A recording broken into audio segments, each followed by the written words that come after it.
souviens de rien. Et ce que je le sais car on me l'a appris. Je ne sais pas quand on a marché sur la Lune. Je sais juste que c'est après la mort de Kennedy, car je suis née quelque part entre les deux. À peine, si je peux prononcer le prénom Baptiste, car c'est celui de l'homme que j'aime. Oh. Même s'il me cache les oreilles avec sa truelle et son marteau. Or, aimer un homme encore dans un certain sens, je l'avoue. Mais je dois bien dire, chers amis artistes, que je me sens un peu perdue quand on s'extasie devant la chute du mur de Berlin. Je ne dis pas que ce n'est pas un événement historique, je dis juste que ça n'a jamais fait partie de ma vie. Jamais personne ici ne m'a empêché d'emprunter telle ou telle rue pour aller rendre visite à mon oncle, ma tante, ou chien, ou whatever. Je n'y pensais pas au mur de Berlin. Je ne savais même pas ce que voulait dire le D dans la VA, et du jour au lendemain, on doit être content et être ému. Mais comment voulez-vous être ému quand on ne vous encourage même pas à vous révolter dans votre propre pays? Notre vie doit être bien assez plate pour avoir besoin du bonheur des autres. Mais, votre ami va refroidir la nuit.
Vous ne démentez point une race funeste.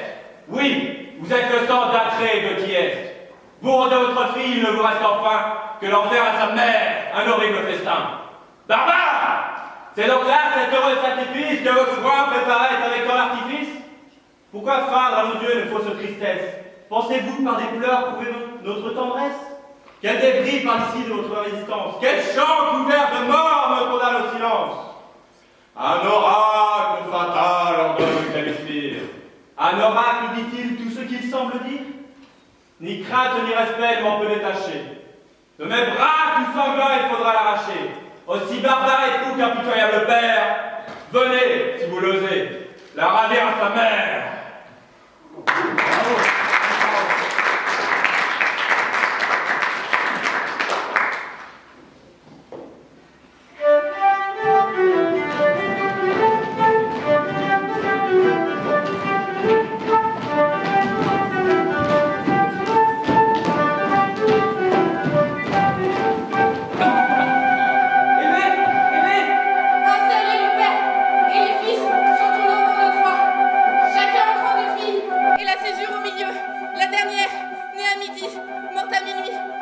l'oracle de l'oblique, du dieu qui frappe de loin.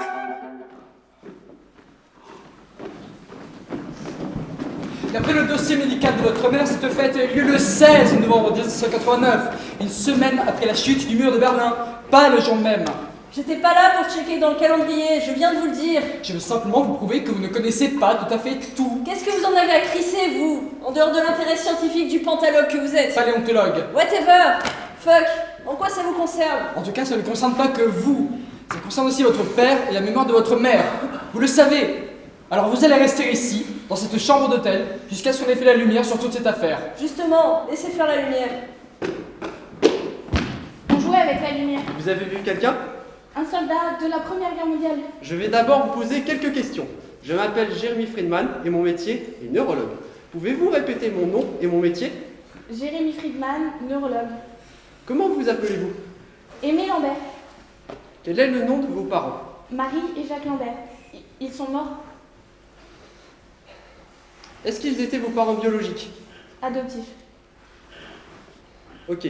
Quel jour et quelle date sommes-nous aujourd'hui? Lundi 17 novembre 1989. Dans quelle ville? Montréal. Oui. Ce soldat participait à quelle guerre? La Première Guerre mondiale. Est-ce que vous consommez de la drogue ou de l'alcool? De l'alcool à l'occasion. Des antécédents du côté de vos parents biologiques? Elle, alcoolique, très. Lui, je ne crois pas. Avant, je ne sais pas. Fixez la lumière. En quelle année sommes-nous? 1917. Vous avez dit quelle année? 1917. Fixez la lumière clignotante. Je m'appelle Jérémy Friedman, neurologue. Quel est mon nom et mon métier? Lucien Blondel, déserteur.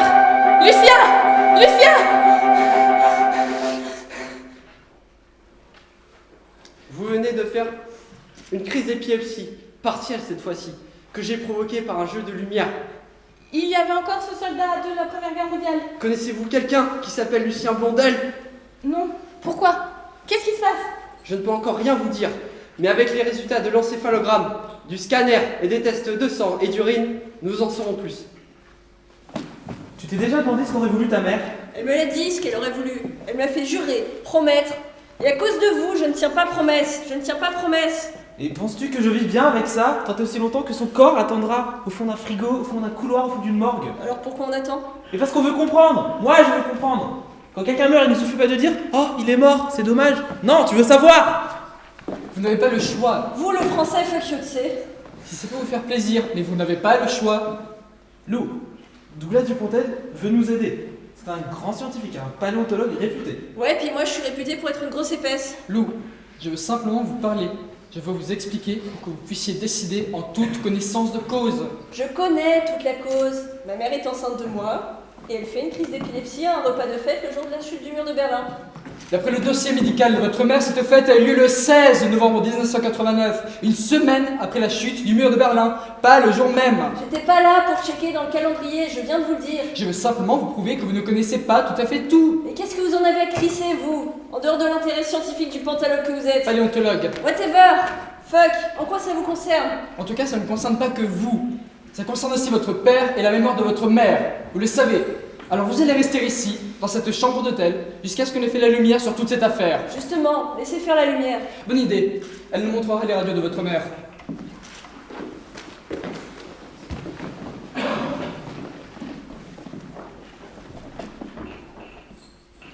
Une tumeur infiltre votre cerveau.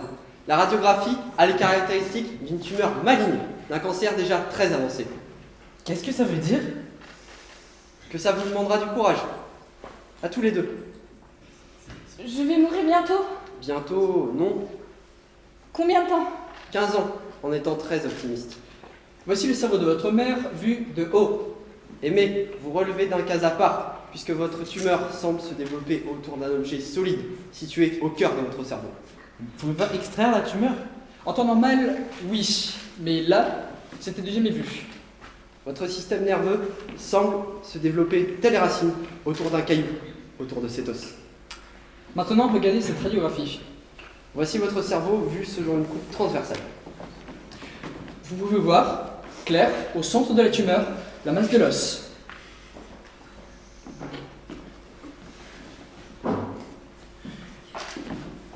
Vous étiez tous les deux dans son corps, Lou. Des jumeaux, pourrait-on dire. Lui dans sa tête, vous dans son ventre. Je suis enceinte. Je sais. Nous aviserons Quand ça, nous aviserons? lorsque nous en saurons un peu plus sur la nature de cet os. Aimé! Vous étiez liés l'un à l'autre. Toucher l'un, c'était toucher l'autre. Ne me touche pas. Le plus urgent consiste à pratiquer une biopsie de ce corps étranger. Pour cela, je vais devoir vous opérer.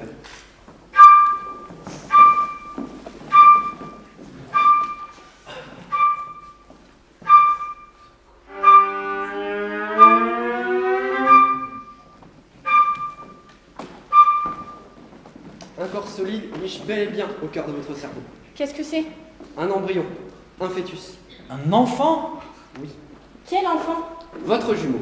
Vous étiez deux dans le ventre de votre mère. Mais vous l'avez intégré à votre propre métabolisme. Il faut savoir que c'est un phénomène qui est relativement fréquent. Le jumeau absorbé se niche au hasard dans le corps de son frère qui, sans le savoir, le portera la vie durant dans la poitrine, la colonne vertébrale, le sexe, le cerveau. Qu'est-ce que ça signifie exactement? Le docteur Im est cancérologue. Il sera votre médecin. Aimé, Baptiste, que savez-vous sur le cancer? Rien. C'est une maladie ancienne, archaïque, qui a ses racines dans nos gènes. Là, au plus intime de notre être, une succession d'événements liés au hasard, à l'hérédité ou à l'environnement se produisent à notre insu, affectant les normes régissant nos cellules. Une cellule est normale lorsqu'elle accepte de mourir. Mais certaines cellules deviennent immortelles et se développent, se rajoutant les unes aux autres jusqu'à la tumeur, jusqu'à dévorer l'organe où elles sont nées, poumons, sein, utérus, cerveau. L'enfant? Le cancer ne se transmet pas au fœtus, mais la brutalité des traitements risquerait de provoquer un avortement spontané, une prématurité mentale ou un retard. Si je choisis de le garder? Le traitement devra être moins sévère, mais l'accouchement vous fragilisera. Et sans chimiothérapie? Votre espérance de vie diminuera tragiquement. Je suis désolé, mais vous devriez envisager l'avortement. Je sais tout ça. Mais tu ne sais pas tout! Tu ne sais pas ce qui a décidé de ta vie et ce qui a décidé de sa mort! Tu ne connais rien à la fraction de seconde de ton existence! Parce que ce soir-là, en rentrant chez nous, notre décision était prise. Je veux te le dire parce que c'est moi qui ai décroché le téléphone pour appeler l'hôpital. Et tu ne peux pas m'enlever ça. Tu ne peux pas la prendre à la légère en disant que le monde des grands, celui de tes parents, est un monde de fous furieux fini. Tu ne peux pas!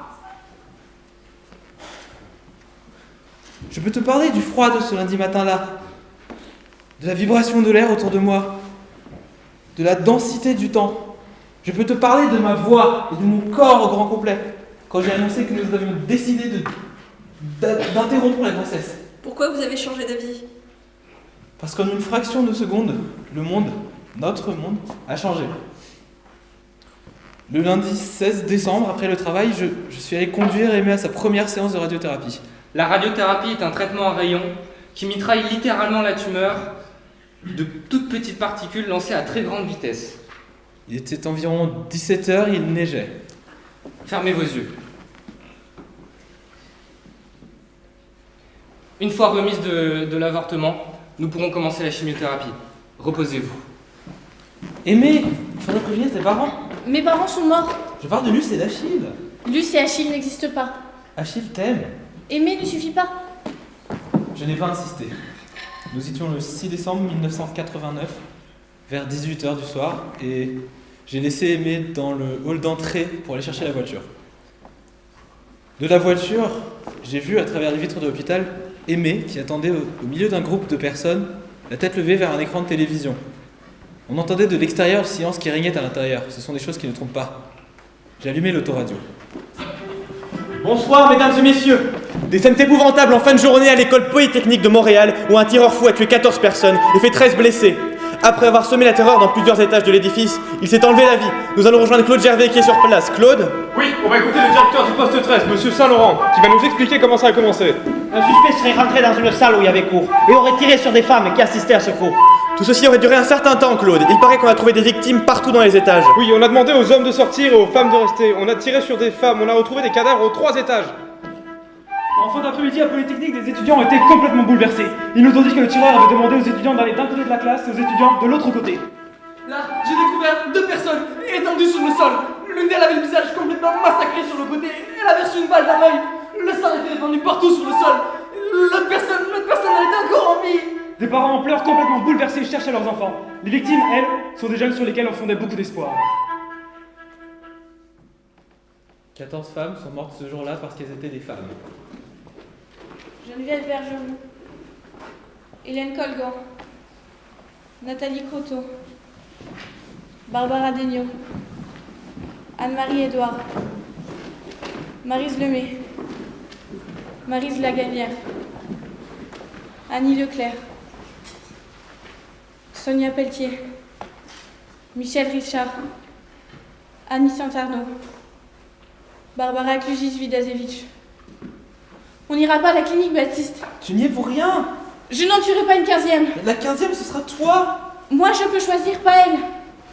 Et qu'est-ce que je vais lui dire quand elle sera grande et qu'elle me posera des questions? Il était une fois un assassin, il était une fois une salle de classe et 14 femmes étendues par terre. Tu lui diras que pour le restant de mes jours, ma prière aurait été de réciter le nom de ces 14 femmes et que je ne pouvais pas me résoudre une seconde à rajouter son prénom. Aimé. Trop de morts, Baptiste.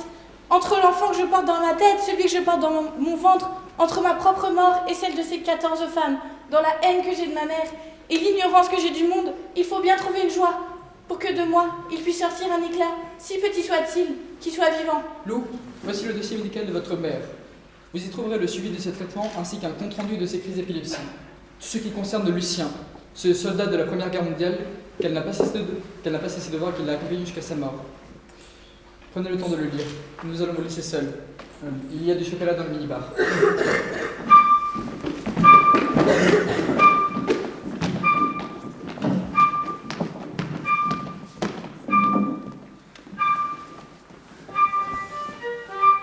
Je vous rappelle que vous ne pourrez pas toucher l'enfant. Il y va de votre vie.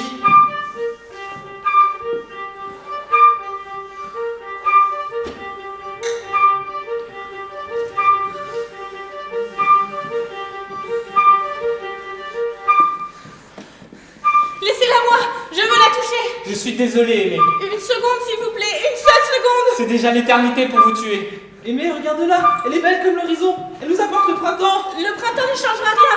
Du gaz. Aimé, Lucien, non. Ne la touchez pas. La jumelle tuera son jumeau. Le jumeau tuera sa jumelle. 2 hémisphères de temps, comme autant d'univers inversés. On t'appellera loup, comme un loup, car un loup il te faudra être. Loup, oracle de l'oblique, du dieu qui frappe de loin.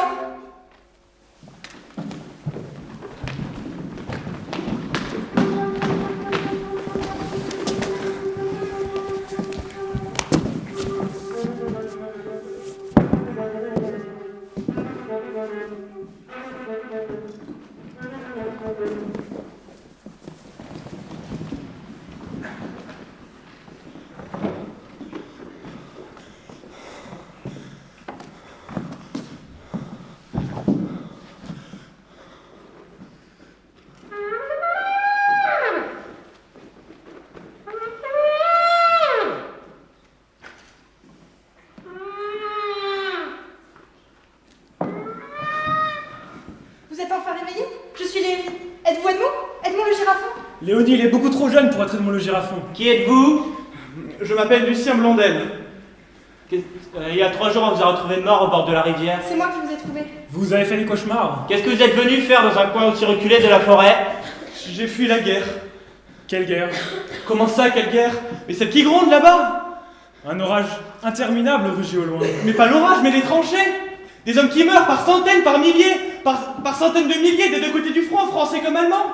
Le pays flambe, mais vous ne le saviez pas? Nous sommes nés toutes les 3 dans cette maison et nous ne connaissons rien du monde n'ayant jamais quitté cette forêt. Nous nous occupons des animaux qui sont nés avec nous. Éléphants, girafes, panthères. Un zoo? Au cœur de la forêt. Un zoo dans la forêt des Ardennes? Notre père a créé un paradis secret et nous y a enfermés avant de disparaître. Et vous vivez seul ici? Edmond le Girafon, notre oncle, était avec nous. Il est parti en promettant qu'il reviendra nous chercher, nous et notre mère. Nous l'attendons. Et où est votre mère? Elle est morte! Oui, elle est morte. Et qui chante ainsi? Nous attendons le retour d'Edmond le Girafon. Mais oubliez Edmond, c'est la guerre, vous devriez fuir! Nous ne pouvons pas partir. Mais pourquoi? Pourquoi? Vous êtes fatigué. Reposez-vous, retrouvez vos forces. Après quoi, vous quitterez cette maison, vous quitterez cette forêt, vous l'oublierez, vous retrouverez votre guerre sans jamais tenter de revenir ici.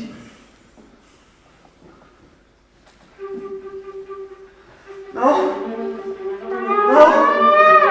Non, pas toi, non. Non.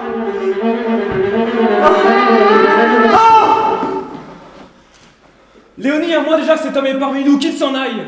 Il est trop tard. Je suis allée à la fosse et j'ai dit à maman qu'Edmond le Girafon était revenu. Elle m'a cru. Elle a demandé à lui parler. Léonie, pourquoi tu as fait ça? Pour pas que vous le chassiez. Qu'allez-vous lui dire à maman à présent? Nous lui dirons que tu as menti. Elle en mourra de chagrin. Tu le sais, je le sais. Alors vous allez vous aussi lui dire qu'Edmond le Girafon est revenu. Un homme est venu et pourrait nous sortir de cette forêt. Et si pour sauver notre mère il nous faut lui mentir, alors nous lui mentirons. Il faudra alors tout dire à cet homme, tout lui raconter. Je lui dirai.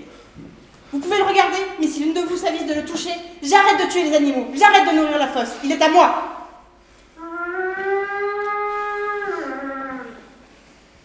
Pourquoi tuez-vous les animaux du zoo? Pour nourrir les autres animaux. Je vous ai vu jeter des quartiers entiers de viande au fond d'un trou. Il ne faut pas poser de questions. Je devrais partir. 1 mois déjà que je suis ici. Personne ne peut venir et personne ne peut partir. Votre corps est arrivé porté par le courant, ensanglanté. On a cherché la blessure, pas de blessure. Ce n'était pas votre sang. Si. Puisque c'était celui de mon frère. Vous l'avez vu mourir? C'est moi qui l'ai tué. Ce doit être une guerre monstrueuse pour que l'on puisse laisser un homme tuer son frère. Abominable. Edmond le Girafon, qui est-il? Le frère de ma mère. Et pourquoi l'appelez-vous Edmond le Girafon? Notre mère nous a raconté que quand il était petit, Edmond aimait dormir dans l'enclos des girafes. Je te regarde dormir depuis 2 mois, homme qui dort. Je te regarde comme si je regardais un animal fabuleux, un animal de légende, un homme. Je n'en avais encore jamais vu un. Je t'ai soigné, lavé, je t'ai déshabillé, je t'ai caressé, lavé, mais je n'ai pas osé t'embrasser par peur de te réveiller. Tes sœurs? Laisse-les regarder. Tu entends cette voix? Elle vient de la fosse où tu nous as vu jeter les carcasses de viande. Lucien, notre mère n'est pas morte. Elle est morte. Un jour par accident, elle est tombée dans la fosse. Ce n'était pas un accident, elle n'est pas morte. Tais-toi, Léonie, ça ne me regarde pas. Vous avez honte de lui dire? Il est notre seule chance. Il saura, lui. Il pourra. Edmond le Girafon. Jeanne, Marie, un guerrier nous est apparu. Nous pouvons sauver notre mère. Sauvons-la et partons, fuyons. Léonie a raison. Dis-lui, Jeanne. Dis-lui. Notre mère n'est pas morte. Un être difforme et monstrueux, né sans parole et sans conscience, vit avec elle au fond de la fosse et nous interdit de l'aider. Seule sa voix est mélodieuse, c'est lui qui chante. Un jour, nous avons été réveillés par des cris. Il s'est jeté sur notre mère, l'a emportée, et parce qu'il ne pouvait pas fuir par la forêt, il s'est lancé avec elle au fond de la fosse. Mais pourquoi a-t-il fait ça? Il voulait garder sa mère pour lui tout seul. Il n'est pas né de rien, cet être inhumain, Lucien. Même sang, même chair, mon jumeau. Mais il a pris sur lui la folie comme j'ai pris la colère. Léonie, tu pourrais descendre dans la fosse. Tu pourrais le tuer et délivrer notre mère si tu le voulais. Je ne verserai pas le sang de mon frère. Je ne tuerai pas mon jumeau. C'est mon sang. Toi, Lucien, tu pourras. Tu as su tuer ton frère. Tu as pu. Tu pourrais descendre dans la fosse et sauver notre mère de ce monstre. Et alors, nous pourrons quitter la forêt et je resterai avec toi.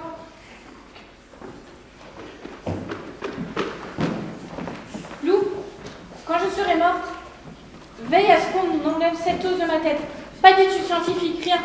Promets-le-moi, Lou. Promets-le-moi. Je te le promets, maman. Je ne laisserai personne empêcher ça. Je te le promets. Je te le promets. Léonie, chaque nuit, je ferme les yeux et je revois le visage de mon propre frère. Alors je ne pourrai pas tuer le tien. Je peux te donner tout le courage qu'il te faut. Je ne suis pas le guerrier que tu espères.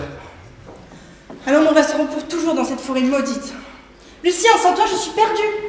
Je t'emporterais au bout du monde si je le pouvais, mais je suis trop petit, trop faible, pas encore sorti de l'enfance et je ne crains de ne pas être à l'épreuve du feu. Je ne suis pas l'homme que tu espères. Écoute, la pleine lune est passée et pour la première fois, le sang n'a pas coulé. Je ne te parle pas du sang des animaux, du sang des hommes là-bas. Je te parle de mon sang, du sang de Léonie. Il n'a pas coulé, Lucien. Je porte un enfant. Tu vois, je peux encore te donner du courage. Moi, ça m'en donne plein. Un enfant, je ne pensais pas un jour pouvoir dire un mot pareil. Tu as quitté un charnier pour un autre charnier, Lucien. Mais maintenant, tu sauras pourquoi tu trembles. Au moment du combat contre mon frère, tu sauras pourquoi tu mets ta vie en jeu. Et ça te paraîtra juste et sensé, puisque tu auras un enfant en tête. Toi et moi réunis, ton visage, mon visage, dans son visage. Je descendrai dans la fosse. J'essaierai de tuer ton frère et de sauver ta mère. Mais si je le fais, je le ferai après la naissance de l'enfant, car si je meurs, je veux mourir après l'avoir vu, après l'avoir touché et après avoir senti l'odeur de sa peau. Embrasse-moi. Maman, tu as dû être fière de toi en décidant de me mettre au monde. Je ne voulais pas en tuer une 15e. Bullshit. Tu étais mon plus beau cadeau, Lou. Je voulais donner la vie. Arrête! Chaque fois que tu me dis ça, tu m'obliges à te dire que je t'ai pris la tienne. Et je ne veux plus avoir à vivre avec cette phrase qui pèse sur moi comme une tonne de briques. Tu ne m'as pas donné la vie. Tu m'as légué ta douleur comme ta mère Luce t'a légué la sienne. Par lâcheté. Alors arrête de me dire que je suis ton plus beau cadeau. Je voudrais tellement ne plus te connaître, maman. Ne plus me souvenir de toi. Embrasse-moi. Non! Ni baiser, ni merci. Rien. Surtout pas toi. Surtout pas elle. Vous ne voulez pas savoir d'où vous venez? Je ne veux pas le savoir. Et votre cœur? J'en ai pas de cœur. Et votre chagrin? J'ai pas de chagrin. Regardez-moi dans les yeux et redites-moi ça. Vous redire quoi? Que vous vivez sans chagrin. Je vis sans chagrin. Alors pourquoi pleurez-vous? Pourquoi vous habillez-vous en noir? Pourquoi tremblez-vous? Pourquoi êtes-vous si brutal avec moi? Pourquoi l'adolescente que vous êtes massacre-t-elle ainsi l'enfant qu'elle a été? Qu'est-ce que vous me voulez? Aller au bout des recherches concernant l'os qui se trouvait dans le crâne de votre mère. Laissez-moi tranquille. Non! Pourquoi? Parce que moi aussi j'ai un chagrin que vous ne pouvez pas même vous figurer. Il se trouve que vous tenez entre vos mains la clé qui va me permettre de régler un compte personnel avec ma propre vie. Et ça ne me fait pas particulièrement plaisir, vous savez. Je n'ai aucun intérêt à me faire chier ici, à 40/0, en 2006, à essayer de convaincre une adolescente boutonneuse, vulgaire, grossière et sans aucune tenue vestimentaire digne de ce nom, de se pencher un peu sur sa vie. Je suis responsable de ma promesse. Ma mère me l'a fait tenir avant de mourir. Je sais, mais réfléchissez, votre vie est liée à cet os. Attendez, ne partez pas. J'ai besoin de vous. C'est moi qui vous le demande. C'est le paléontologue. C'est moi le paléontologue, ou ce que vous voulez. Regardez et vous partirez après, d'accord? D'accord?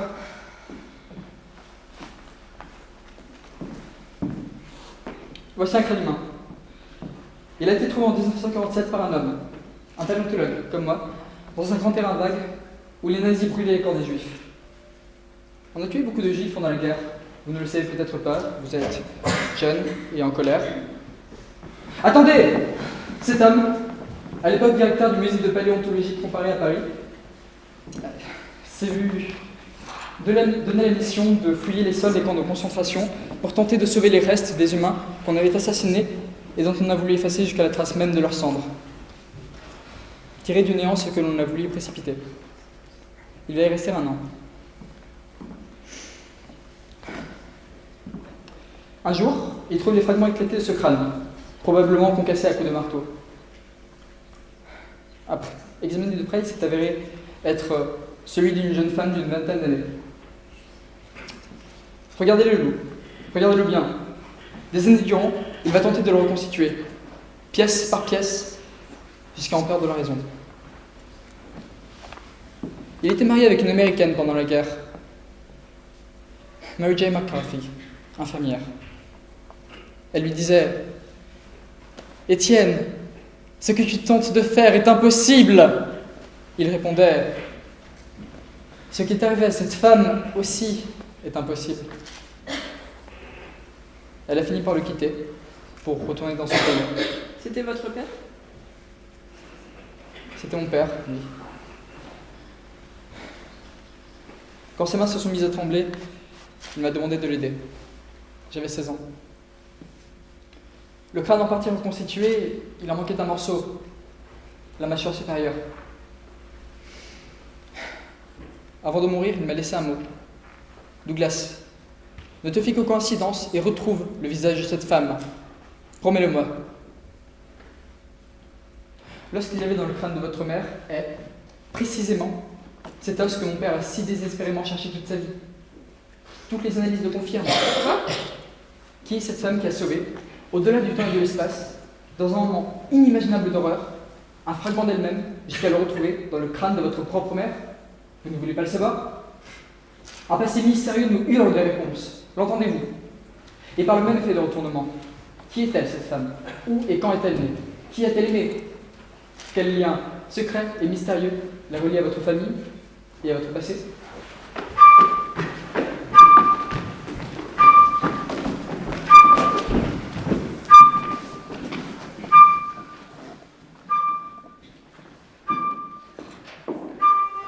Aimé, nous sommes là. Ton père Achille est venu.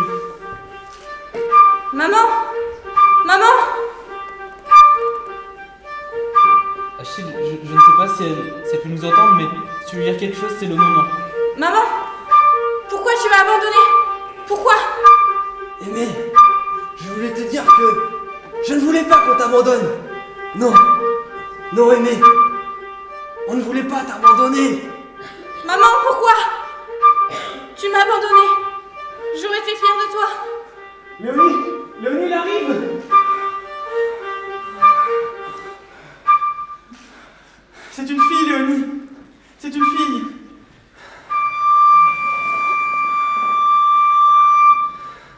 Lumière. Lux. Lux divine. Ludivine. Lucien. Léonie. Ludivine. Écoutez-moi, je ne cherche pas à définir votre vie à travers la mort de votre mère. Au contraire, je cherche à élucider l'énigme qui t'a donné à cette existence. Écoutez-moi. Qu'est-ce que vous voulez faire? Rencontrer votre grand-mère, Luce. Pourquoi faire? Observez son visage. Dans son visage, on trouvera le vôtre et celui de votre mère. Et si cette femme est reliée à votre passé, alors dans votre visage, celui de votre mère et celui de Luce, on pourra déchiffrer le sien et résoudre une partie de l'énigme.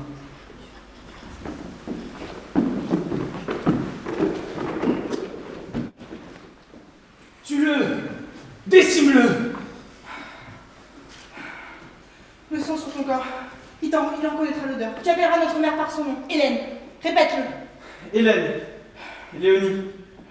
Tout cela ressemble à un sursis. Les hommes de ma génération ont été promis il y a des années de cela à être la nourriture de la terre. Mais je ne maudis pas mon destin, car il aura parmi la naissance de Ludivine la divine, enfant improbable à l'image de notre fulgurante rencontre.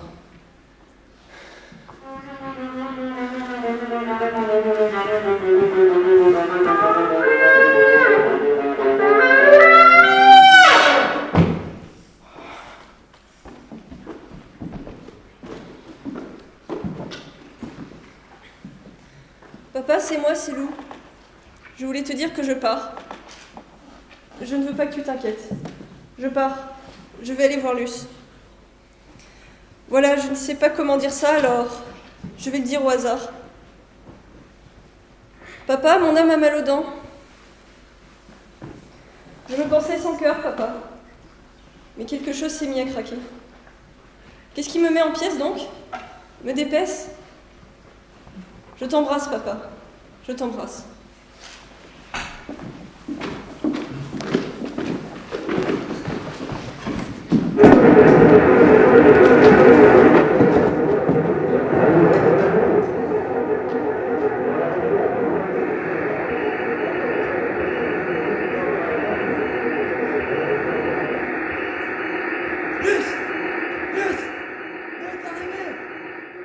J'écoute la météo. Aujourd'hui, 12 février 2006, les températures resteront stationnaires de moins 23 à moins 30 à Montréal, moins 30 à moins 35 à Québec, et l'Abitibi et la Gaspésie subiront un froid extrême, avec un vent soufflant jusqu'à 50 km. Au centre du matin, il fait actuellement moins 46. Vous écoutez CBUT, il est 10h. Je te présente Douglas Dupontel, le grand pantalone. Pas l'air de. Achille Volant, mon grand-père. C'est lui qui veut voir Luce. Venez, on va s'installer. Là-bas.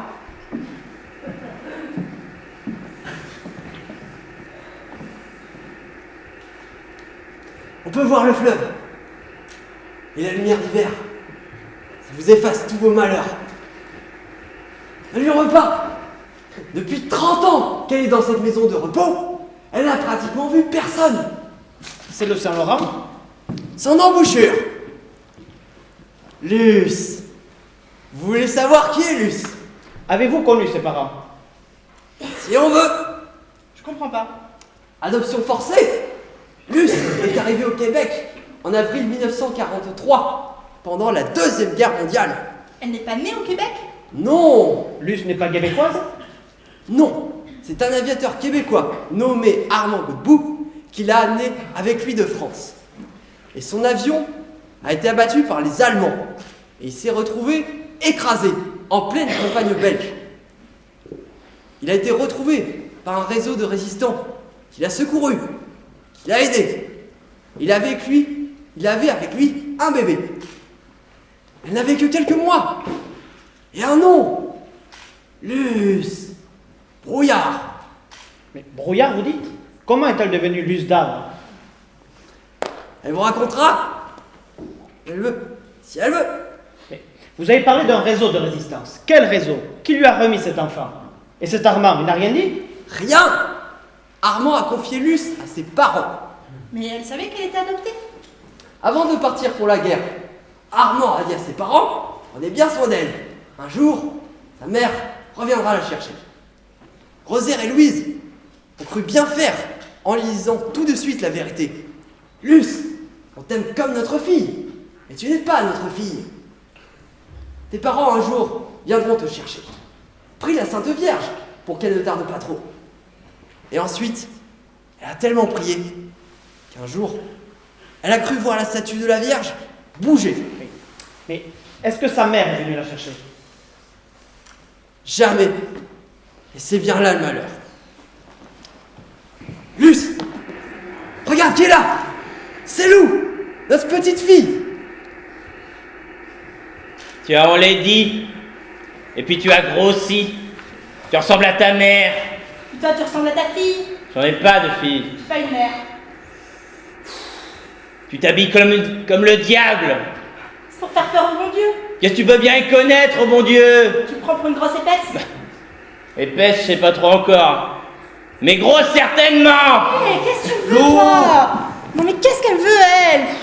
Comme sa mère. Bon, Douglas, tu lui poses les questions que tu veux, puis tu te grouilles, parce que je vais finir par y casser les deux jambes. Lou, Luce. Si tu pars, elle est descendue de Montréal, rends-toi compte, pour venir te voir. On voulait simplement vous demander si vous saviez certaines choses sur vos parents.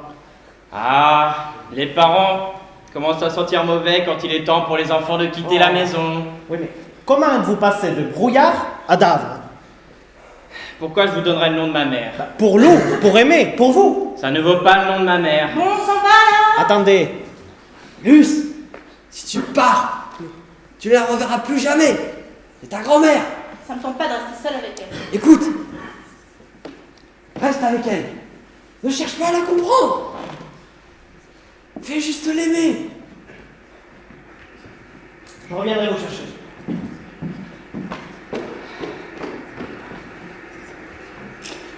Tu restes seul avec moi? Tu n'as pas peur? Non, je n'ai pas peur. Allez, envoie! Shout! Qu'est-ce que tu veux savoir? Pourquoi t'as abandonné ta fille? Je ne l'ai pas abandonnée, on me l'a prise. Qui te l'a prise? Des gens qui sont venus, ils me l'ont prise. Pourquoi? Si je te le disais, tu ne comprendrais pas. Je comprendrai. Alcool. Est-ce que tu comprends quelque chose? Tu buvais trop alors t'as pris ta fille. C'est ce que je disais, tu ne comprends pas. Alors explique-moi! À quoi ça sert de savoir? J'ai besoin de savoir. À chaque fois qu'on prononçait ton nom à la maison, il y avait une crise d'épilepsie qui nous tombait du plafond avec un Lucien et une première guerre mondiale au grand complet. Alors, j'ai besoin de savoir. Explique-moi. Pas grand-chose à expliquer, Lou. Quand tu apprends que ta mère a promis un jour de revenir te chercher, tu te mets à l'attendre, c'est tout. On te dit de prier, alors tu pries. On te dit de pleurer, alors tu pleures. Quand on veut te punir, on te dit que ta mère ne viendra plus. Et quand on veut te faire plaisir, on te dit qu'elle reviendra bientôt. Tu attends, c'est tout. Et quand les prières ne suffisent plus, tu fais l'amour une première fois.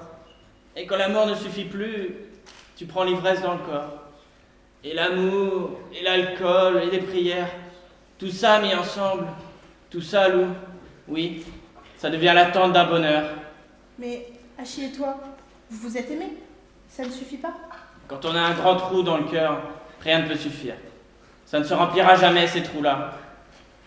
D'où ça vient tout ça? Cette douleur? Qu'est-ce qui t'a fait si mal, Luce? Et qui, malgré la beauté de ton visage, t'a si horriblement déchiré?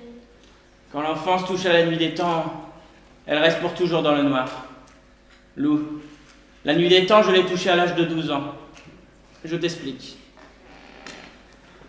J'avais 12 ans, j'ai mangé trop de bonbons et j'ai fini par attraper 2 caries aux dents. Rosaire et Louise ont cru bien faire, je ne leur en veux pas. Arracher des dents carriées, ça coûte moins cher que de les faire soigner. Et puis tant qu'à faire, puisque j'aimais tant les bonbons, ils ont demandé au dentiste de tout arracher. Arracher toutes les dents, d'une shot. Tu as déjà avalé de la braise? Moi oui. Plus de bouche pour parler, plus de bouche pour embrasser, pour parler, pour rire, pour rien. Ne me touche pas. Pas encore. Pas encore. Quand Rosaire Godbout s'est retrouvé sur son lit de mort, il m'a fait venir pour me révéler le nom de ma mère. Peut-être pour se faire pardonner de m'avoir fait arracher les dents. Mais il me connaissait. Armand le leur avait dit. J'ai eu un nom. Je l'ai attrapé et je ne l'ai plus jamais lâché. Et je l'ai aimé de tout mon cœur. Nom de fée, nom d'un autre monde. Ludivine. Ludivine? Ludivine Brouillard. Comme si quelqu'un allumait la lumière. Je n'avais qu'à prononcer son nom pour savoir qui j'étais. La fille de Ludivine. Un matin, je me suis réveillé dans un motel.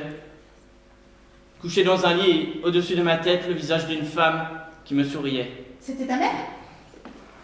Luce! Luce! Qui êtes-vous?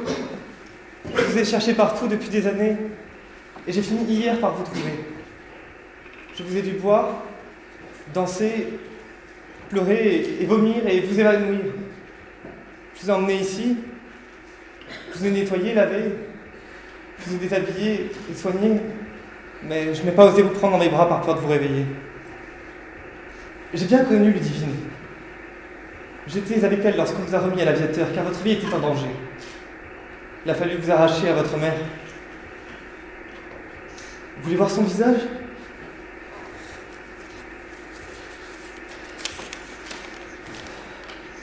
Voici une photo du réseau de résistance auquel on appartenait. Le réseau Cigogne. Ludivine est là, je suis à ses côtés.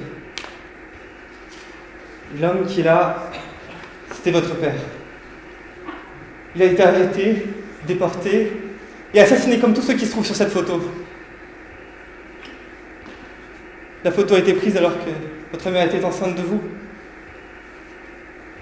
Vous étiez avec nous. Pourquoi n'est-elle pas revenue me chercher?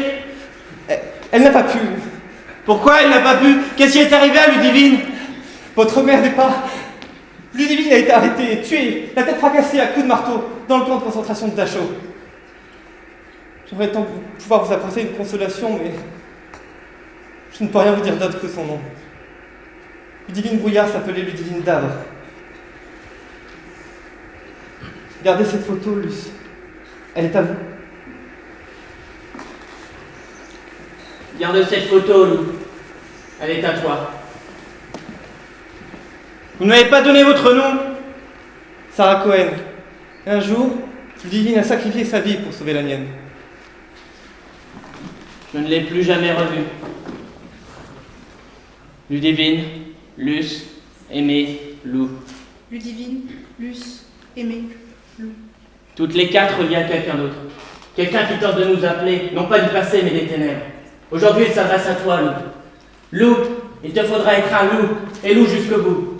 Lou la noire, tu surgis dans ma vie comme un éclair au milieu d'un ciel bleu. C'est par toi que la parole arrive. Alors entre dans les ténèbres et tire-nous du néant.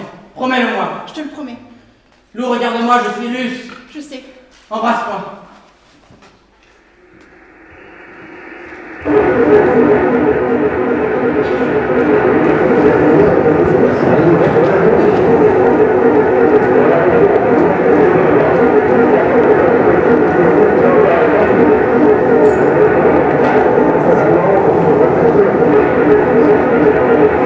Nous voici donc forcés de choisir entre notre cœur et notre raison. Nous choisissons la terre et nous perdrons notre nationalité. Cette décision, due à la défaite de notre pays, prend en considération avant toute chose votre avenir et votre bien, pour que vous puissiez conserver nos assises et les léguer à votre tour à vos enfants et vos enfants à vos petits-enfants. Nous ne quitterons pas Strasbourg. Nous conserverons toutes nos mines de fer. Nous conserverons la direction générale de toutes nos usines. Et Keller, le nom de notre famille, restera gravé sur chaque wagon, sur chaque machine à vapeur et sur chaque rail, formant l'ensemble du chemin de fer de l'Est du continent. De ce fait, dès le mois de septembre 1872, dans un peu plus d'1 an, nous deviendrons sujets de l'Empire allemand. Vive l'Allemagne! Vive l'Allemagne! Albert, vive l'Allemagne! Dès le dossier de Ludivine est arrivé à l'orphelinat de Nancy en 1918 et l'a quitté à l'âge de 12 ans lorsque monsieur Louis Davre, ingénieur agronome habitant la ville de Metz, et sa femme Rose l'ont adopté. Je vais voir si je peux trouver autre chose. Eh bien, Albert, qu'y a-t-il? Eh bien, père, qu'y a-t-il? Cette décision ne semble pas vous réjouir. Les Allemands, pourtant, ont tout pour vous plaire. Et qu'ont-ils dit, vos Allemands efficaces, lorsque vous leur avez appris que nos mines et nos usines emploient plus de 5000 enfants? Ils se sont montrés courtois et compréhensifs. Rien ne changera donc, ni pour ces enfants, ni pour les dizaines de milliers d'animaux que l'on tue. De quels animaux parlez-vous? Ceux qui meurent au fond de vos mines. Mulets, ânes, chiens, je suis vétérinaire. Rappelez-vous. Les animaux sont là pour que nous en fassions usage. Les animaux y passeraient tous. Je ne tremblerai pas. Qu'une génération d'enfants soit sacrifiée n'a pas d'importance lorsque l'on regarde à hauteur d'univers, de siècles, de civilisations. Albert, écoutez la voix de votre père. Mathilde, vous n'êtes pas ma mère.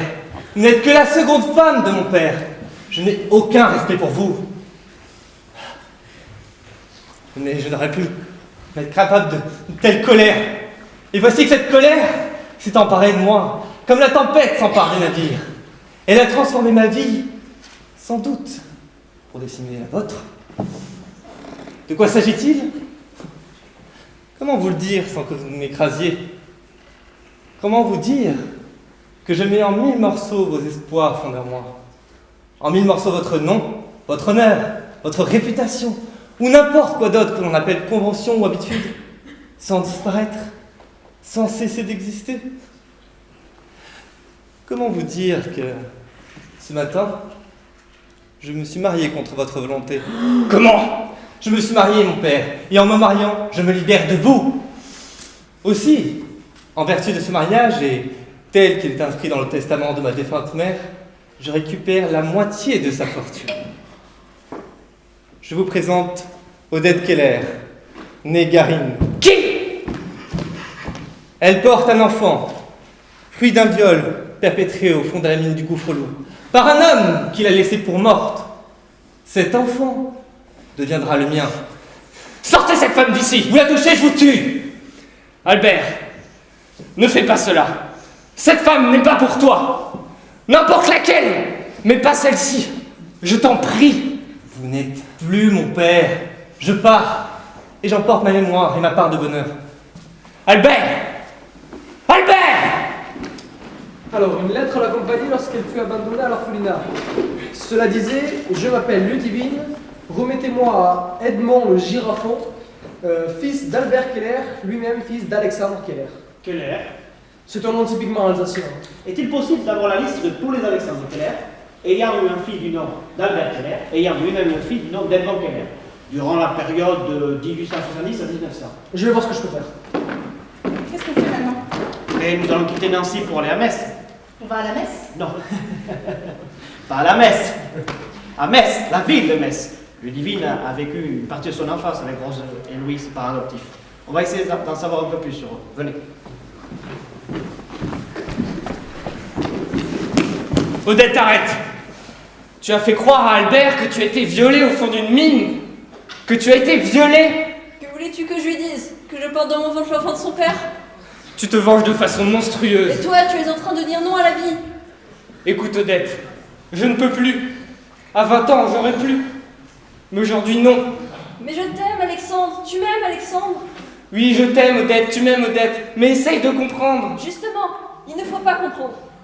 Écoute, je sais que cette chose qui se tient là, qu'on appelle l'amour, et qui emporte tout sur son passage, et qu'en effet, il ne faut pas comprendre, se tient devant moi. Et c'est à la fois magnifique et terrifiant à la fois. Arrête. Tu te souviens combien j'ai tremblé la première fois que tu m'as embrassé, te tenir dans mes bras et vouloir m'évanouir en même temps? Devant la possibilité de tout ça, je prends des années-lumière de chagrin. Alexandre, je ne suis pas le chagrin. Ce n'est pas possible. On fera quoi? On deviendra quoi? Quitte ta femme. Écoute, fais ce que tu veux, Odette. Mais je te demande une chose. Épargne Albert. Laisse-le, prends notre enfant, et pars, et va-t'en. Et je te ferai vivre. Je te le promets, de loin, tu ne seras jamais dans le besoin. Je te le promets. Odette! Je veux tout de suite, Alexandre. Et que ça soit beau, et grand, et magnifique, et bouleversant. Ou alors rien, c'est-à-dire rien, tu comprends? Je ne t'épargnerai pas. Tu refuses l'enfant que je porte dans mon ventre, alors je te prends ton fils. Ne lui dis jamais. Ne lui dis rien. Promets-le-moi. Promets-le-moi. Je te le promets. Je te le promets. Odette, que faites-vous ici? Je suis venu pour vous dire adieu. Partez. Albert, vous prendrez bien soin de vos enfants. Partez!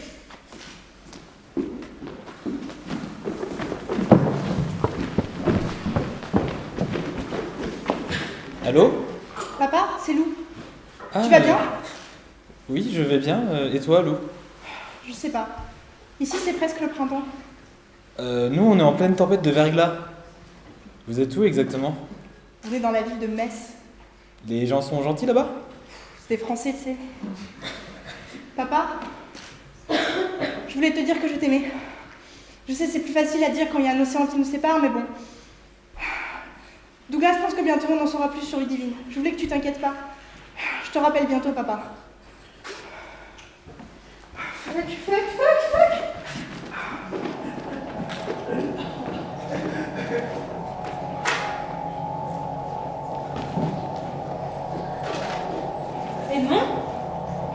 Edmond le girafon? Je suis Ludivine. Nul oiseau aux confins, nul nombre au rhizome des mains. Edmond, je vous ai cherché partout et je vous trouve enfin au fond de cet asile de fous. Mais vous n'êtes pas fou. C'est fini les lendemains. Jette ton cœur, il n'est bon à rien. Êtes-vous bien, Edmond? Est-ce que Ludivine, ça vous dit quelque chose? Quelle heure est-il? Bientôt midi. Alors, les cloches de la cathédrale vont bientôt sonner? Edmond, je vous en prie, vous êtes le seul. Êtes-vous bien, Edmond? Où est-il le tigre savamment libre et la girafe qui m'aimait et tous ces oiseaux qui m'aimaient?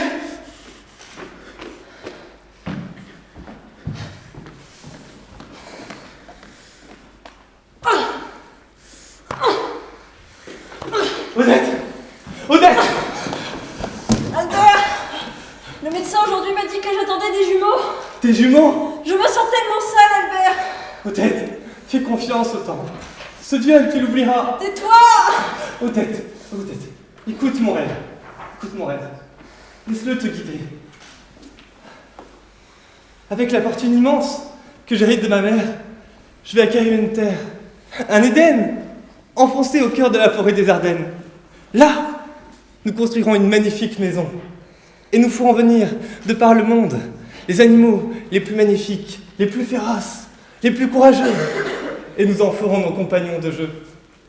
Ainsi, de génération animale en génération humaine, peu à peu naîtra une vie où les hommes et les animaux vivront côte à côte. Ce monde que je perçois, Odette, commence dans ton ventre. Tu en seras la matrice magnifique, et de ce viol que tu as subi naîtra une histoire d'amour. Écoute, les cloches de la cathédrale. Elles sonnent comme le signe d'une vie future qui sera belle, légère et splendide. Allô, Luce, c'est nous. Écoute, ce sont les cloches de la cathédrale de Metz.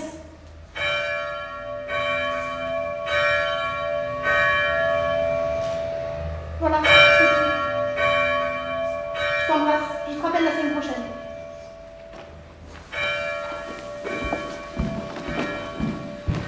Edmond, bien le fils d'Albert Keller.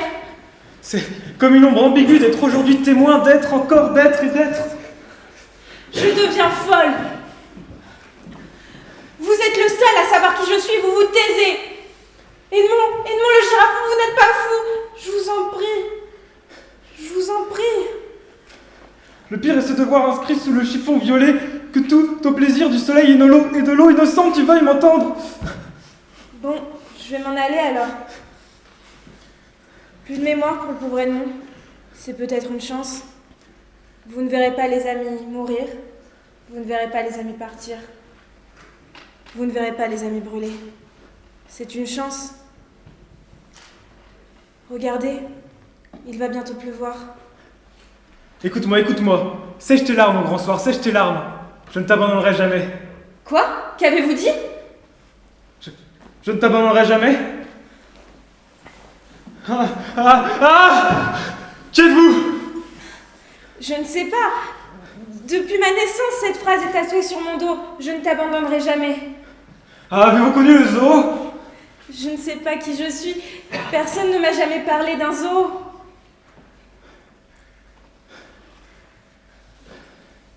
Êtes-vous bien Edmond? Je suis Edmond. Petit-fils, petit frère d'Edgar et d'Hélène, et comme vous, je porte mon nom tatoué sur mon dos.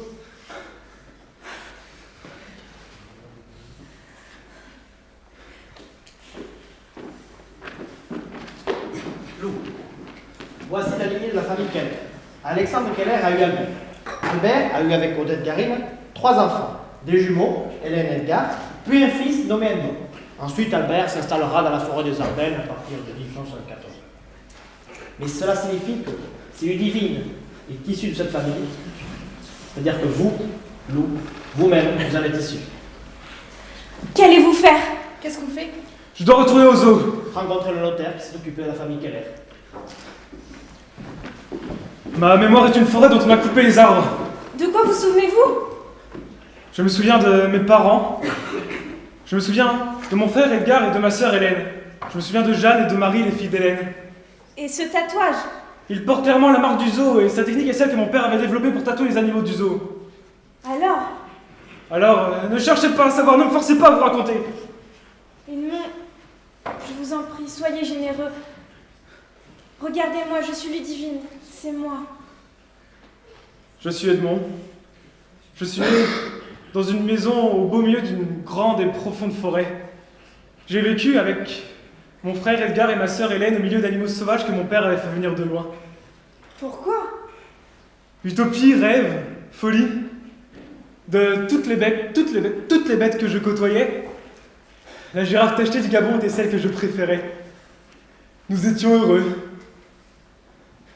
Du moins, jusqu'à ce qu'Hélène, ma sœur ayant quitté l'enfance, soit devenue une jeune fille dans les yeux de mon père.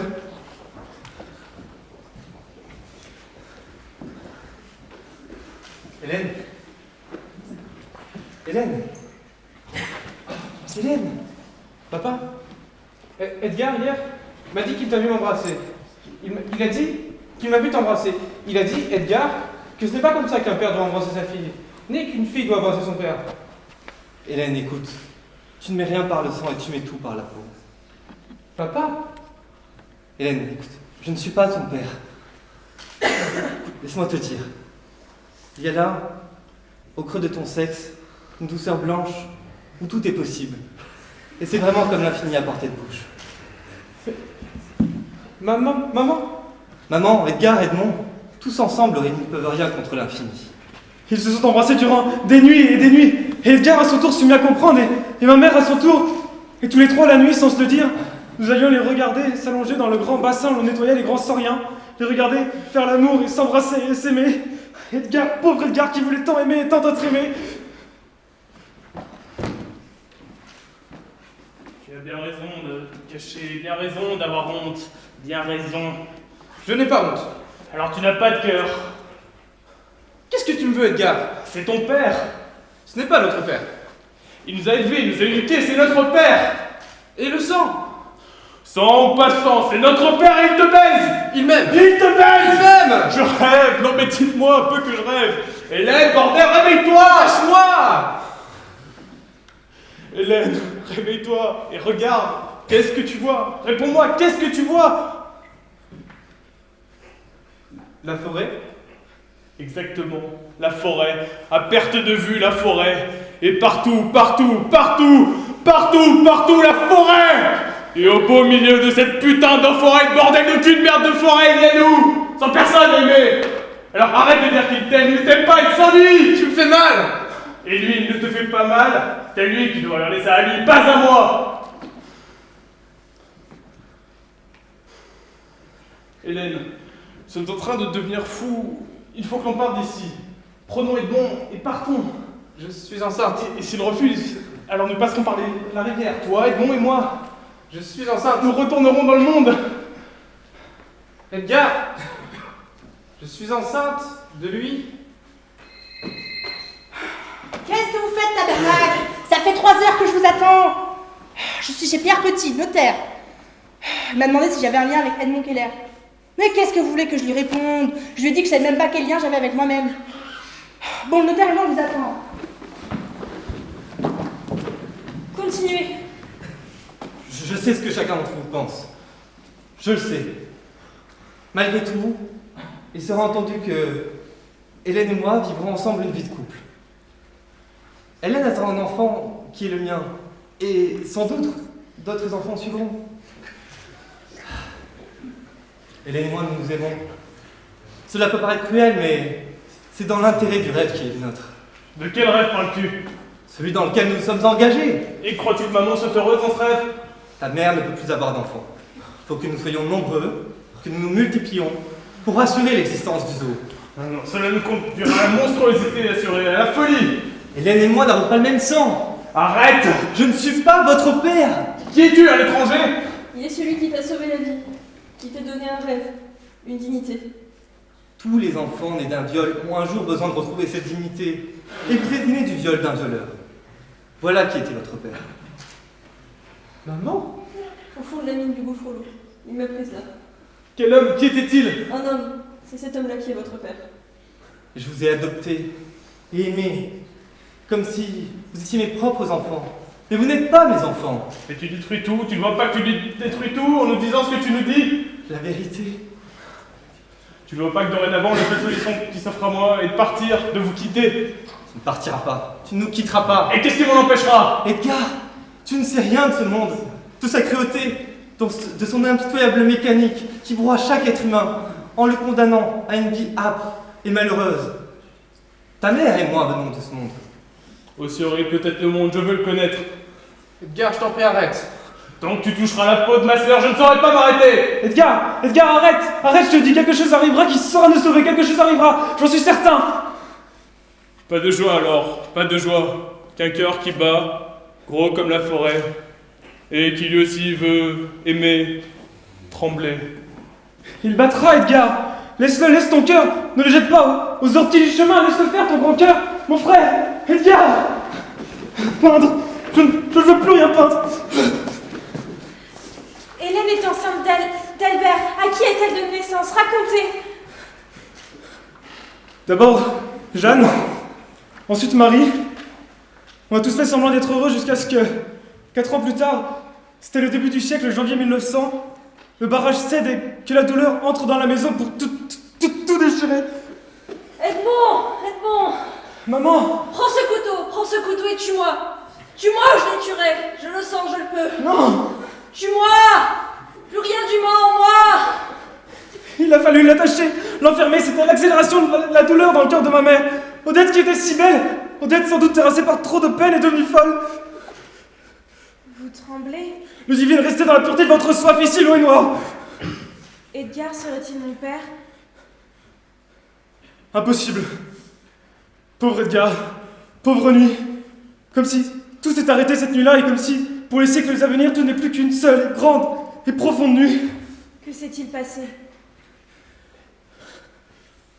Edgar, cette nuit-là, fou de désespoir, est allé dans les grands bassins où Albert et Hélène faisaient l'amour. Il s'est approché d'eux. Ils étaient en pleine extase. Et c'est là, dans cet instant d'éternité, qu'Edgar, d'un seul geste, pélican plongeant dans la mer, a planté son couteau dans le dos de son père pour retirer son père du corps de sa sœur. Et Edgar, dans les cris et les hurlements d'Hélène, perdant la tête, Edgar, le grand, le noble, le double, celui qui voulait connaître le monde, laissant là le couteau dans le dos de son père, a plongé son sexe dans celui de sa sœur. Le jumeau plantant et plantant et replantant encore et encore, et plus violemment encore et sans cesse, son sexe dans celui de sa jumelle a découvert la notion même de son esprit, qui obscurcit trop soudainement pour lui trop soudainement n'a pas supporté le temps. J'ai vu Edgar. Je l'ai vu, mon valeureux frère, aller se jeter du haut de la maison, au milieu de la cage où vivaient les ours noirs d'Amérique. Les cris ont éveillé les animaux ont éveillé ma mère. Odette courant partout, folle, voyant la malédiction se lever devant elle, vague immense qui emporte tout et l'emportant dans sa douleur. Ma mère, voyant Albert ensanglanter sa fille, violenter son fils déchiqueté par les ours en colère, s'est précipitée vers la fosse où nous gardons les animaux les plus sauvages et s'y est précipitée à son tour pour mettre fin à ses tourments. Maman! J'ai hurlé comme jamais je n'avais hurlé, réalisant du même coup combien l'amour que je portais à ma mère était grand. Maman! Ce cahier vous a donc été remis par Edmond Keller. Il ne l'a pas remis à moi, je n'étais pas encore né. Il l'a remis à mon grand-père. Ça ne m'empêche pas d'être ému de vous le remettre aujourd'hui. Comme si une époque se terminait. Mais pourquoi acceptez-vous de nous le remettre sans prendre la peine de savoir qui nous sommes et d'où nous venons? Car telle était la volonté de son propriétaire. Edmond Keller, dans son testament, lègue, et c'est précisément cela qui est étrange, à quiconque viendrait s'informer de lui, le cahier scellé si présent. Ce legs doit être automatique, sans aucune forme de référence ou de vérification. Il a, semble-t-il, beaucoup insisté sur ce point. Personne n'est venu le réclamer depuis? Ah, visiblement non. Votre grand-père a-t-il connu? Ils étaient dans la résistance ensemble, le réseau Cigogne. Ils aidaient les aviateurs anglais, américains ou canadiens à regagner la zone libre lorsque leur avion avait été abattu. Mais ce cahier semble être un journal d'Edmond Keller. Edmond! Je ne saurais pas vous répondre. Edmond! Personne n'était autorisé à le lire, mis à part vous. Edmond! Edmond, partons! Nous partirons, Hélène. Mais d'abord, je dois me rendre dans le monde pour préparer notre arrivée. Non, toute seule ici, je deviendrai folle. Écoute-moi, Hélène, je reviendrai, je te le promets. Tu me le promets? Je te le promets. Tu reviendras? Je reviendrai. Tu ne m'abandonneras pas? Je ne t'abandonnerai jamais. Je ne t'abandonnerai jamais. Jamais. Jamais. Je l'ai dit, je l'ai promis. 100 fois promis, 100 fois juré. Promets-le-moi encore, Edmond, promets-le-moi. Je ne t'abandonnerai jamais. Encore. Je ne t'abandonnerai jamais. Encore. Je ne t'abandonnerai jamais. Et je suis parti sans savoir que j'allais tout droit vers le chagrin, la lame de fond qui allait déchirer la trame de ma vie. Je ne t'abandonnerai jamais. Trahissant à mon tour une promesse magnifique. Hélène! Hélène! Je suis parti, je ne suis jamais revenu. Je ne t'abandonnerai jamais. Hélène! Hélène! Je ne suis jamais revenu. On ne peut pas savoir ce que c'est que de découvrir les villes et les guerres et les animaux, sacrifier les humains, massacrés par la violence et l'oubli et le travail et la laideur. Découvrir cela d'un coup. L'enfer rend fou et l'on m'a enfermé, voilà que des années plus tard, le divin vous entrez dans ma vie. Vous êtes trop jeune pour être la fille d'Hélène. Alors qui suis-je? La fille de Jeanne, ou de Marie, ou peut-être... Quoi? Non, je dois retourner aux eaux. Je tâcherai de savoir, le divin, je vous le promets. Au 3e mois, Hélène découvrit qu'elle était enceinte, sans savoir si elle était d'Albert ou de son frère Edgar. Hélène accoucha seule au milieu du zoo et mit au monde des jumeaux. Une fille qu'elle appela Léonie et un garçon auquel elle ne sut pas donner de nom. Un enfant informe, monstrueux. Tout cela me fut raconté par Léonie elle-même lorsque je revins au zoo. Si ce livre tombe entre des mains bienveillantes, retrouvez, je vous prie, mademoiselle Ludivine Dard et faites-lui savoir qu'elle est la fille de Léonie Keller et de Lucien Blondel. soldat déserteur de la Première Guerre mondiale, mort au fond de la fosse en tentant de délivrer Hélène, tenue prisonnière par son fils monstrueux. Tatouant sur le dos de Ludivine la promesse que j'avais faite à Hélène. Je ne t'abandonnerai jamais. Léonie l'a porté jusqu'à un orphelinat et l'a confié au monde avec ce mot. Je suis Ludivine. Remettez-moi à Edmond le Girafon, fils d'Albert Keller, lui-même fils d'Alexandre Keller. Léonie est morte hier soir. Je l'ai enterrée au milieu de la forêt. Nous sommes en 1951. Je retournerai demain vers le monde et je vendrai le zoo et la maison et la terre. Je me délivre de toute attache. Désormais, je lèverai la tête vers le ciel, espérant voir dans la forme magnifique des nuages passer la silhouette bouleversante d'une girafe. Je suis Edmond. C'est moi. Loup, le fil du passé. Le fil du passé nous lie, il nous relie. Il nous relie pas, il nous condamne. Moi, en tout cas, il me condamne. On peut encore remonter et remonter et passer, si vous le voulez, vous et moi, notre vie ensemble, Douglas. On peut essayer de fouiller et encore et oublier le présent. Qu'est-ce qu'on a appris en apprenant ça? Ma généalogie. Sacristu, assez tu penses de ma généalogie. Qu'est-ce qu'on a appris? Ludivine, pour sauver votre sang, a fait apparaître au centre du cerveau. De ma mère, un cerveau, un bout d'elle-même. Mais plus ça, ok. Qu'est-ce que ça m'apprend sur moi? Qu'est-ce que ça m'apprend sur ma vie, sur ma mort, sur ma naissance? Bullshit. Vous parlez du sang, Douglas. S'il est vrai que je suis la dernière descendante de cette lignée, et que ce sang est bien mon sang, je peux vous assurer que rien dans toute cette histoire ne me donne du courage pour vivre. Au contraire.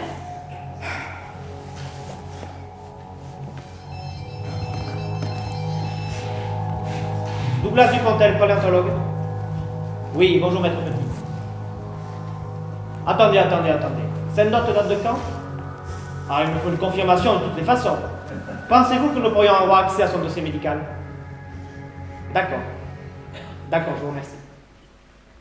D'après le notaire, Ludivine n'aurait jamais eu d'enfant. Quoi? Ludivine ne serait pas la mère de Luce. Elle n'aurait jamais enfanté. Une note de 1932 stipule qu'elle était stérile. Vous avez la photo que Luce vous a donnée? Les mots sont marqués derrière. Ludivine et Sarah, côte à côte. Samuel à côté de Sarah. Et Armand à l'accordéon. Maya et François, ensemble, à l'arrière. Et voici Ambroise, le grand-père de Maître Petit, en avant. Les membres du réseau Cigogne. Pour le réseau Cigogne! Pour le réseau Cigogne!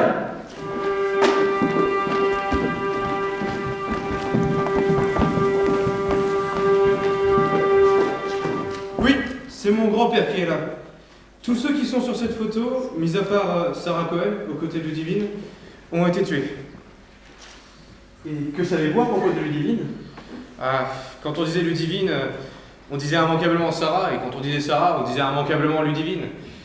Ludivine et Sarah comme un talisman contre le malheur. Et est-ce que Ludivine a eu des enfants? Ludivine n'a jamais d'enfant. Mais alors, qui est la mère de Luce? Qui est Luce? Comment ça, qui est Luce? Attendez. Vous savez comment Ludivine et Sarah se sont rencontrés? Ah, alors là, j'avoue qu'il y a eu beaucoup de légendes, mais ma grand-mère disait qu'ils s'étaient rencontrés aux Beaux-Arts en 1936.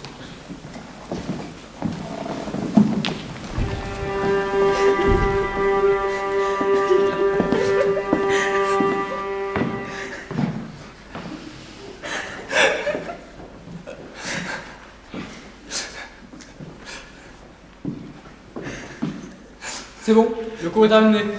Vous pouvez partir. Et avant que vous ne partiez, je voudrais vous inviter à un spectacle de danse surréaliste. Je m'appelle Samuel Cohen et je présente un duo que j'ai chorégraphié en compagnie d'un ami, Damien Hortic, et qui a pour titre Évolution transcendantale et autres asperges de même type.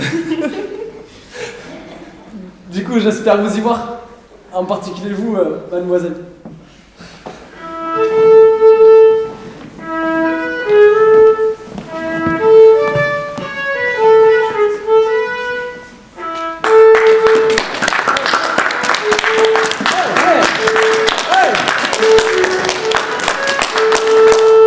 Vive les mariés! Vive les mariés! Je m'appelle Charles. Je suis le petit-fils de Maya Hortic, au fond, sur la photo. Votre grand-mère a donc bien connu Sarah et Ludivine. Ma grand-mère et Ludivine étaient dans la résistance ensemble. Ils s'occupaient du transfert des aviateurs. Son père m'a tout raconté, et il n'a rien pu faire. Il les a vus, de loin, sortir Damien dans la rue, le frapper et le plaquer contre le mur. Il a vu les passants s'arrêter, et lui, le père, passant parmi les passants, faisant semblant de rien, d'être là par curiosité, par hasard. Il a vu son fils relever la tête. Il l'a vu regarder devant lui. Il l'a vu essuyer le sang qui lui sortait de la bouche. Et là, soudain, comme une seconde qui interrompt son cours, entre le tic et le tac, leurs regards sont croisés. Père et fils. Et là, dans cet incroyable soleil de janvier, ils se sont souris. Pourtant, tout était perdu. Car tous deux savaient que rien, pas un mot, pas un geste, pour tenter de sauver ne devait être fait. Ils le savaient tous deux, car tous deux savaient que ce qu'ils tentaient de défendre ensemble était bien plus important que le regard d'un père vers son fils et d'un fils vers son père. Et l'officier s'est remis à frapper, encore et encore. Le fils toujours souriait, d'un sourire qui semblait vouloir dire de loin: merci pour tout, mon père, pour cette vie fabuleuse, cette vie douloureuse, mais pleine de lumière. Tu vois, je ne te trahirai jamais. L'officier a tiré 3 balles à bout portant. Une balle dans le ventre, une balle dans le cœur. La dernière, il aurait voulu la tirer dans le sourire de Damien. Ce grand sourire d'enfant. Mais l'enfant déjà, avait réussi à cracher au visage de son bourreau, avant de tomber au pied du mur. Et tombant ainsi, il tombait à jamais dans le chagrin de son père. On n'a plus le choix, ni toi, ni Ludivine, ni moi. On n'a plus le choix. Qu'est-ce que tu veux dire? On n'a pas le choix. On ne peut pas laisser tomber Damien, s'extasier devant la noblesse de sa mort. On doit prendre le relais. Oh là, rien, pas d'extase, rien, c'est-à-dire rien de rien. Qu'est-ce que ça veut dire sinon? De dire à quelqu'un, je t'aime bien, tu es mon ami. Samuel, tu as raison. Une organisation plus large les a d'abord testés au travers de missions liées au transfert d'aviateurs. Puis, un jour, ils ont formé leur propre réseau. Et comme dans leur langage, les aviateurs s'appelaient les enfants. Ils ont appelé leur réseau le réseau Cigogne. Pour le réseau Cigogne! Pour le réseau Cigogne!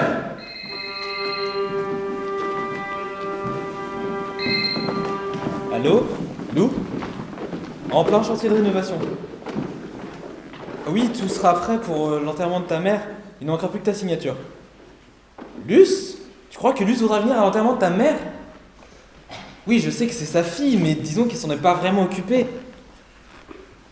Oui, bien sûr que je lui en veux. Bon, tu as décidé d'aimer ta grand-mère alors que tu ne connais rien de l'histoire. Lou? Samuel. Quoi? Mais quoi? Je suis enceinte. Quoi? J'ai raccroché parce que tu m'écœures. Tant que tu ne te mettras pas dans la tête qu'au fond, ce que tu aurais voulu, c'est que maman avorte de moi. On n'arrivera pas à se parler, papa. Je suis enceinte. C'est magnifique, Sarah. C'est magnifique. M'aimes-tu toujours, Samuel? Allô? Lou, tu as raison. Lou. Tu as raison. Merci, papa. Papa, quand on voit quelqu'un pour la dernière fois, on ne sait pas qu'on ne voit pas la dernière fois. Je ne veux pas que tu meurs, papa. Je ne veux pas que tu meurs. Je ne veux pas. Je t'embrasse. Sarah Cohen, je t'aime. Tu vois l'horizon là-bas? Je t'aime encore plus loin. Plus je t'aime et plus je t'aime. Tu comprends? Aimer, c'est aimer plus.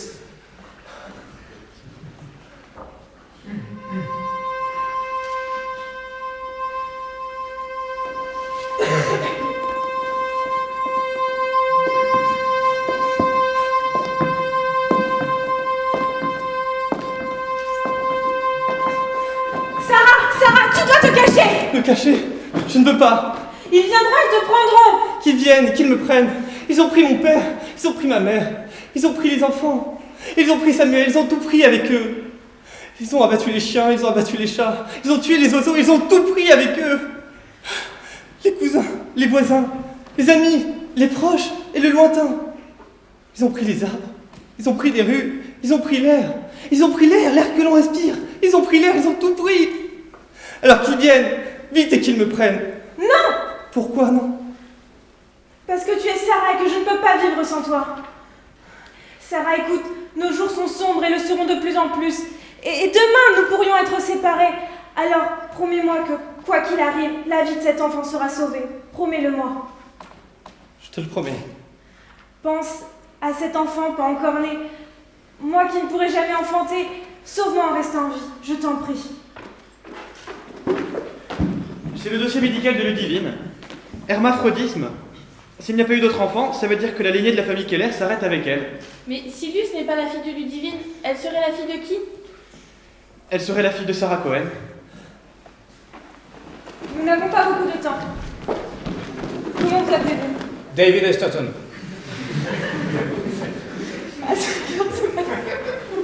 Concentrez-vous. À 5h ce matin, un homme viendra vous chercher. Il vous dira Long Island. Vous lui répondrez Long Island est une histoire d'amour. Ok? Vous comprenez bien le français? Oui. Voici un enfant. Vous allez l'emporter avec vous en Amérique. Vous lui sauverez la vie comme nous sauvons la vôtre. Ok? Ok.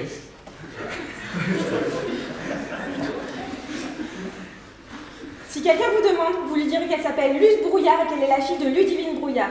D'accord? Voici des papiers pour l'enfant. À la fin de cette guerre, vous lui direz que sa mère reviendra la chercher. Vous lui direz? Oui. Allons-y, c'est l'heure. Non. Sarah, donne-lui Luce. Non, je ne peux pas. Non, non, non, je ne peux Aidez-moi. pas. Non, Luce. Qui êtes-vous? Je vous ai cherché partout depuis des années. J'ai fini hier par vous trouver. Je vous ai vu boire, danser, pleurer, et vomir et vous évanouir. Je vous ai emmené ici, je vous ai nettoyé, lavé, je vous ai déshabillé, soigné, mais je n'ai pas osé vous prendre dans mes bras par peur de vous réveiller. J'ai bien connu Ludivine. J'étais avec elle lorsqu'on vous a remis à l'aviateur car votre vie était en danger. Il a fallu vous arracher à votre mère. Vous voulez voir son visage?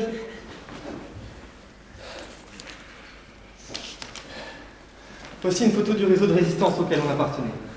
Le réseau Cigogne. Ludivine est là. Je suis à ses côtés. L'homme qui est là, c'était votre père. Il a été arrêté, déporté et assassiné comme tous ceux qui se trouvent sur cette photo. La photo a été prise alors que votre mère était enceinte de vous. Vous étiez avec nous. Pourquoi n'est-elle pas revenue me chercher?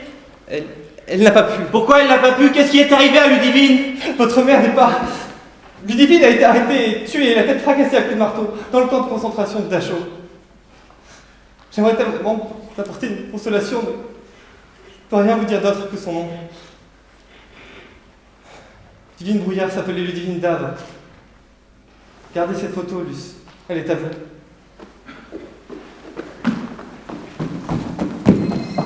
Allô? Vous ne m'avez pas donné votre nom? Sarah Cohen. Et un jour, Ludivine a sacrifié sa vie pour sauver la mienne. Sarah, c'est perdu. Quoi? Ambroise n'a pas pu nous rejoindre car il les a vus cerner notre immeuble. Il les a entendus prononcer ton nom et le mien. Qu'est-ce qui s'est passé? Calme-toi. Quel papier as-tu sur toi? Les papiers. Avec mon nom, Sarah Cohen. Très bien.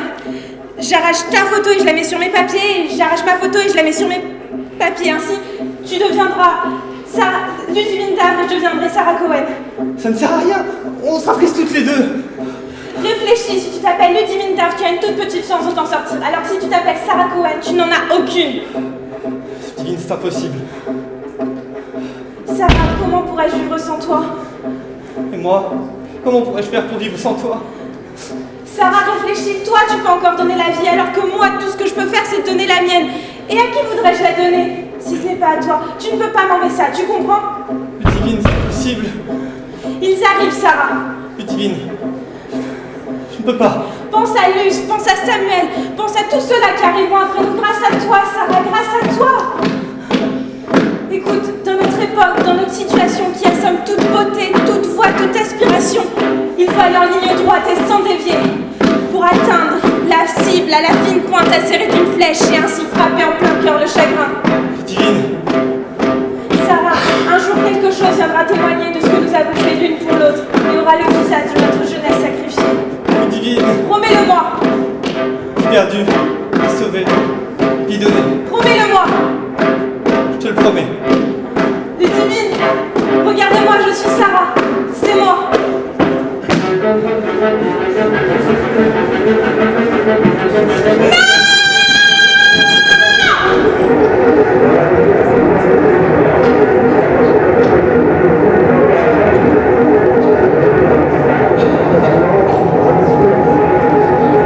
Une femme sauve la vie d'une autre femme. Elles ne sont pas du même ventre, ni du même sang. Pourtant, l'une choisit de donner sa vie pour sauver celle de l'autre. Pourquoi, Lou? Pourquoi Ludivine fait-elle sacrifice de sa vie pour sauver celle de Sarah, alors que rien ne les rattache l'une à elle, l'une à l'autre, ni mère, ni fille, ni même sœur? 2 générations plus tard, Ludivine laisse une trace d'elle-même dans le corps des enfants de Sarah, un os flottant au milieu d'un esprit. Comment appelle-t-on cela, Lou? Comment? Êtes-vous Lou Keller? Lou Cohen? Ou la rencontre entre Keller et Cohen? Qu'est-ce qui est vrai? L'amitié. L'amitié. Comme vent dans le ciel. Regardez, il chasse déjà les nuages. Le jour où mon père est mort, il y avait un vent identique. Une clarté bouleversante, presque comme une consolation. Vous allez repartir? Il faut bien. Un musée de paléontologie au complet compte sur moi. Paléontologie. Musée de paléontologie. Cet après-midi, il y aura l'enterrement de ma mère. Vous n'avez plus besoin de moi. On ne se reverra plus alors. On s'enverra des mails. J'ai votre adresse. Tous mes cœurs, tout me fait chier, @gmail.com. Vous allez me manquer. Lou, si j'avais eu une fille, j'aurais aimé qu'elle soit comme vous. Lou, si jamais vous avez un problème, je serai toujours là, Lou. Je ne vous abandonnerai jamais. Je sais. Lou, regardez-moi. Je suis Douglas. C'est moi.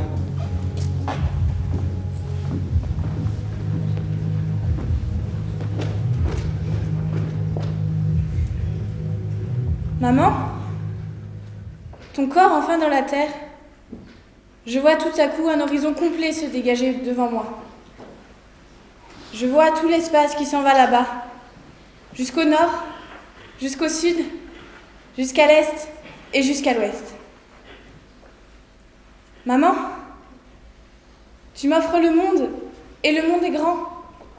Et puisque tu as choisi de me le donner, je choisis de le prendre. Maman, j'entends la marche du temps auquel j'appartiens, même si, aujourd'hui encore, l'hécatombe semble si proche de nous, même si j'entends la rumeur inquiétante d'une guerre. Maman, où s'arrête notre cœur? Jusqu'où son battement peut-il se faire entendre? Le mien bat jusqu'à la nuit des temps, pour enfin rallumer la lumière et sortir toutes nos enfants des ténèbres.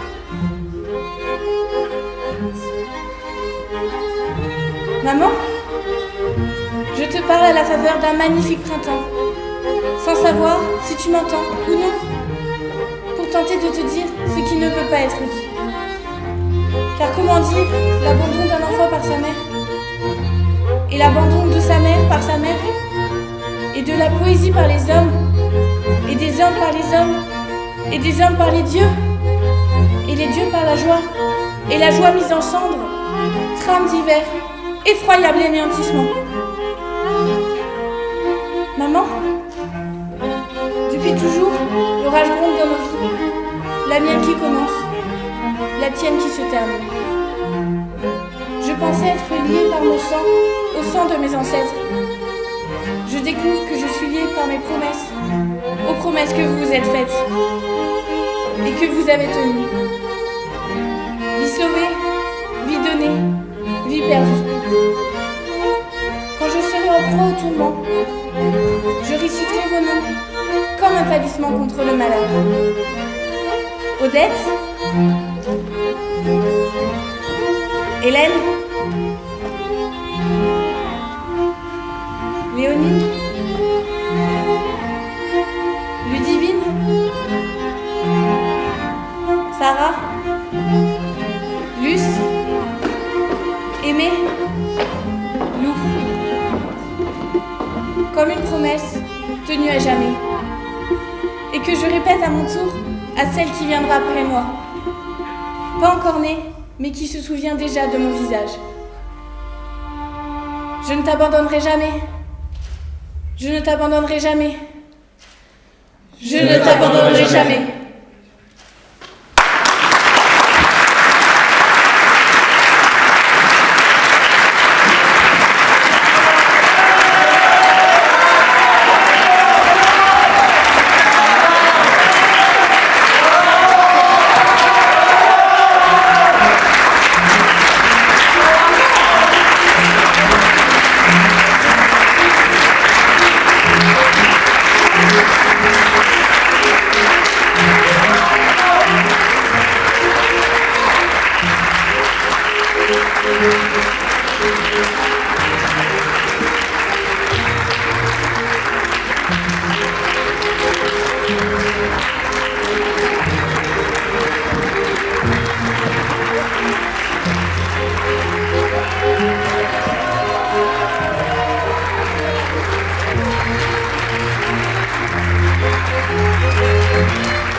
Merci à tous d'être venus. On espère que la pièce vous a plu. Nous, en tout cas, on était très contents de faire la représentation. On voulait remercier le BDA pour la Semaine des Arts, le BDA pour les coulisses, le Vost pour avoir filmé et le Mix pour les lumières. Et bien sûr, Nicolas Dubreuil, notre metteur en scène qui est dans la régie.